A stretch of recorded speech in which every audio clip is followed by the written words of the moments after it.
छत्रपती संभाजीनगरचा बैल जो आहे राजा शाकीरभाई यांचा आता तुम्हाला काही दिवसामध्ये दिसेलच। मथुरा फार्म उर्मिलाताई गायकवाड यांच्या नावाने पळणार।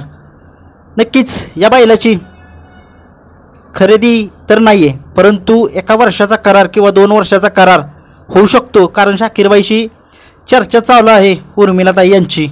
नक्कीच हाच तो राजा जो सम्राटसोबत पळतो आणि संबंध महाराष्ट्राला त्यानं आदत वयापासून वेड लावले असा हा सगळ्यांचा लाडका छत्रपती संभाजीनगरचा राजा डावी खांदी जो पळतोय तो आत्ता उर्मिलाताई यांच्याकडे अर्जुन नावाचा बैल आहे। तुम्ही बघताय तो पण कॉन्ट्रॅक्ट बेसवरतीच आहे, 1 ते 2 वर्षाच्या करारावरती आहे, परंतु आता नक्कीच राजा पण येतोय त्यांच्या धावणीला, काही दिवसामध्ये येईल, चर्चा चालू आहे। नक्कीच खूप मोठं भाग्य म्हणावं लागेल त्यांचं, कारण की चांगली बैलं त्यांच्याकडे आहेत। अर्जुन आता राजा येतोय, ही जर जोडी पळाली तर राडाच होईल राडाच।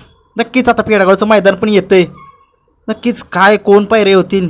पैरे तर तुम्हाला सांगितलं, बाकासूरचा पायरा फक्त सांगितलं एकमेव आणि मथुरचा, बाकी राजाचा पायरा काय असू शकतो हे माहीत नाही आपल्याला, परंतु सगळ्यांना माहीत आहे मथुरा फार्मच्या उर्मिलाताई गायकवाड एकमेव अशा महिला आहेत ज्या मालकीन बैलगाड्या शर्यतीमध्ये बघायला येतात, स्वतः त्या बैलाची काळजी घेतात। त्यांच्याकडे अर्जुन नावाचा बैल जो आहे त्याची एवढी जीवापार काळजी करतात। नक्कीच आता राजा तर जर त्यांच्याकडे आला तर सगळ्यांना माहीत आहे राजा आदत असून आता एवढा धुमाकूळ घालतोय, नक्कीच त्यांचं नाव महाराष्ट्राच्या कानाकोपऱ्यात नेणारच। त्यांचं एक काय म्हणतात, त्यांचं एक स्वप्न आहे की कोणता तरी बैल त्यांच्या दावणीला हिंद केसरी व्हावाच। नक्कीच व्हावा, आमची पण इच्छा आहे, कारण तुम्ही बघताय, तुम्हाला सांगितलं अर्जुन नावाचा बैल त्यांच्याकडे आहे, त्याला पण हिंद केसरी लवकरच ते करतील चांगल्या टॉपच्या पैऱ्यामध्ये। बघूया राजा काही दिवसामध्ये त्यांच्या नावाने पळेल, दिसेल तुम्हाला मैदानात त्यांच्या नावाने। धन्यवाद मित्रांनो।